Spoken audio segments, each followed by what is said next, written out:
सखर ज़िले के वॾे तालके रोहिड़ी में जी बेड़ी चौक रोहिड़ी स्टेशन ऐं अछूं कुबियूं ऐं रोहिड़ी शाही बाज़ार ऐं आलीवाण कंधरा नाको में आइस जो नशो सरियाम विकिरो थियण लॻो।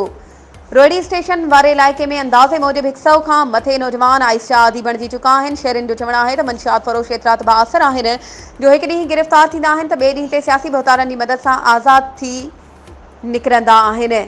हुननि जी हिकु वॾी गैंग आहे जंहिं रोहिड़ी जा मेन लीडर वेही करे सभिनी खे आइस विरहाए ॾींदो आहे ऐं हू पंहिंजनि पंहिंजनि इलाइक़नि ॾांहुं तेज़ी सां मंशियात खे आम कंदा अचनि पिया, पर DIG ऐं SSP सखर समेत को बि पुलिस अमलदार नोटिस वठण लाइ तयारु नाहे। रोहिड़ी समेत ज़िले जो समूरो अवाम चाहे थो त आइस जो कारोबार मुकमल तौर ते बंदि थियणु घुरिजे, पर इहो अहिड़ो कुधो कारोबार जेको असांजे नौजवाननि जो मुस्तक़बिल ऐं हयातियूं गिड़काए थो, इहो बंदि केरु कराईंदो। वधीक ख़बरूं ऐं अपडेट्स जे लाइ असांजे चैनल खे सब्सक्राइब कयो ऐं हा, बेल आइकन खे प्रेस करणु न विसारिजो त जीअं असांजी हर नई अचण वारी वीडियो तव्हां ताईं पहुचे।